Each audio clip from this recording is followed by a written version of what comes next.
Hey friends, what is up? This is Mohammad Alim and you are watching Economic 7। तो आज हम start करने वाले हैं अपना नेक्स्ट पार्ट। तो आज हम सीखेंगे एक और नया वर्ड और उसका एक्चुअल में मतलब क्या होता है। तो चलिए अब बिना किसी देरी करे हुए हम स्टार्ट करते हैं। तो आज का हमारा वर्ड है वो है अपना असेट्स। आपने ये टर्म सुना तो बहुत बार होगा, मगर आप खुद सोचिए कि आपको इसका सही मतलब मालूम है। देखिए, असेट्स का मतलब हम समझते क्या है। अगर असेट्स का मतलब हमें समझना हो तो हम जनरली कोई भी बोल सकते हैं। जैसे फॉर एग्जांपल कोई भी आपके पास कार है, गाड़ी है, कंप्यूटर है, लैपटॉप है, या आपके पास कोई बिल्डिंग है, इन सब को हम असेट्स बोलते हैं। बट क्या कभी सोचा है क्यों बोलते हैं, उसके पीछे का रीजन क्या है, एक्चुअली में इसकी डेफिनेशन क्या होती है। तो आइए आज हम समझते हैं कि इसको हम असेट क्यों बोलते हैं। देखिए, असेट का एक्चुअल में मतलब होता है anything that gives benefit in future. यानी कि ऐसी कोई सी भी चीज जो हमको फ्यूचर में बेनिफिट प्रोवाइड करती है उसे हम क्या बोलते हैं, असेट। यहाँ लिख देता हूं मैं, आप लोग भी नोट करते चलिए अगर आपको नोट्स बनाना हो तो। Anything that gives benefit in future is called assets. ठीक है, तो ये बात आपको ध्यान रखना है। नाउ, अब क्या असेट, अब जैसे आपको पता चल रही कि अब कौन कौन सी चीज आपको बेनिफिट प्रोवाइड करती है। जैसे कार, एक बार आपने ले ली, अब क्या लंबे टाइम तक आपको बेनिफिट प्रोवाइड करती रहेगी? जी हाँ, बिल्कुल सही बात है। तो कार आपका क्या हो गया, असेट हो गया।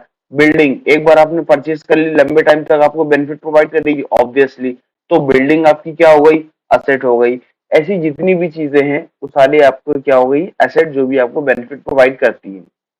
अब जनरली हम इसके देखते हैं टाइप्स ऑफ असेट्स। ठीक है, असेट जनरली डिवाइडेड है दो ब्रॉड कैटेगरीज के अंदर।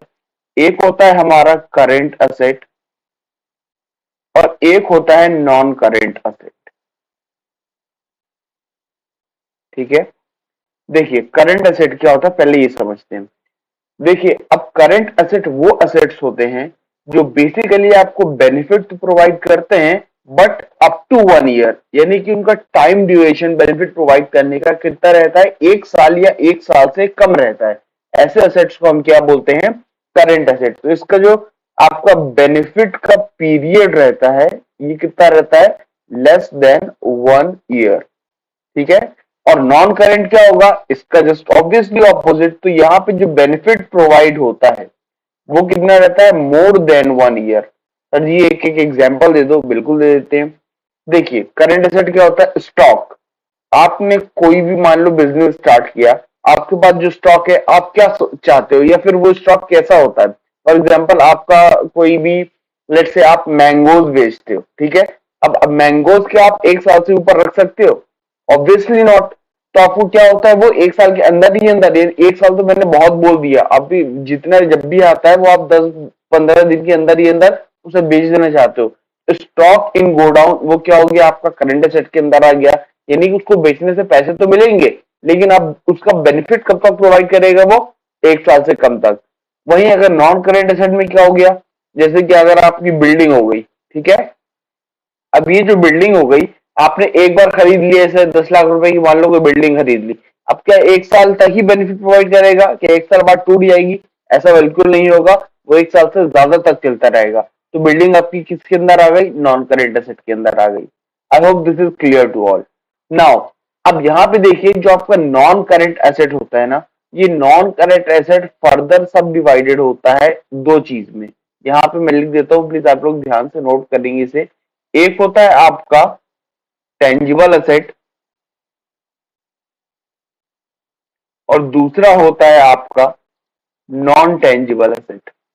ये मैं बता रहा हूं आपको नॉन करेंट के टाइप। ये बात आप, नॉन करेंट के कौन कौन से टाइप होते हैं ये आपका जगह नहीं थी, सॉरी फॉर दैट, तो मैं यहां लिख रहा हूं। और एक होता है नॉन टेंजिबल। ठीक है, तो टेंजिबल क्या होता है पहले हम ये समझते हैं, टेंजिबल क्या होता है। देखिए, टेंजिबल का मतलब होता है ऐसे एसेट जिसको हम टच कर सकते हैं, ठीक है। और नॉन टेंजिबल होते हैं जिसको हम टच नहीं कर सकते, जो नॉन टचेबल होते हैं। अब टेंजिबल क्या होते हैं, जैसे फॉर एग्जांपल बिल्डिंग हो गई, टेंजिबल बिल्डिंग हो गई, ठीक है। कार हो गया, फर्नीचर हो गया, कार, फर्नीचर, ये सारी सारी किसके अंदर आएंगी? टेंजिबल असेट्स के अंदर। और नॉन टेंजिबल के असेट्स के अंदर क्या क्या आती हैं? देखिए नॉन टेंजिबल का एग्जांपल ले लो आप, जैसे कि गुडविल। गुडविल आप सब समझते हैं गुडविल क्या होती है? जैसे किसी भी एक कंपनी की ब्रांड इमेज या रेपुटेशन होती है ना, उसे हम क्या बोलते हैं अकाउंटिंग लैंग्वेज में? गुडविल। या फिर आपने कॉपीराइट सुना होगा। फॉर एग्जाम्पल आपने कोई एक बुक लिखी, अब चाहते हो कि उस बुक को आपके अलावा कोई दूसरा न छाप सके बिना आपकी परमिशन के, तो आप उसको क्या करवाते हैं? कॉपीराइट करवा लेते हैं। तो कॉपीराइट कहीं ना कहीं आपको फ्यूचर में बेनिफिट प्रोवाइड कर रही है ना, इस बात की राइट आपको दे रही है कि वो चीज आपके अलावा दूसरा कोई और नहीं करवा सकता। ऐसे ही पेटेंट्स होते हैं। ऐसा ही और भी जो आजकल आ गया है नॉन फंजिबल टोकन, जिसे हम एनएफटीज के नाम से जानते हैं वेब3 के अंदर। तो ऐसी सारी चीज जिसको हम टच नहीं कर सकते, वो किसके अंदर आती है? Non tangible current asset, non current asset के अंदर। आई होप दिस इज क्लियर। नहीं समझ में आया, एक बार दोबारा रिवाइंड करके देख लीजिए आप वीडियो। तो आपको एसेट्स का मतलब यहाँ पे इतने ही होते हैं ओवरऑल। ठीक है, मिलते हैं अब हम नेक्स्ट वीडियो में। Thank you so much.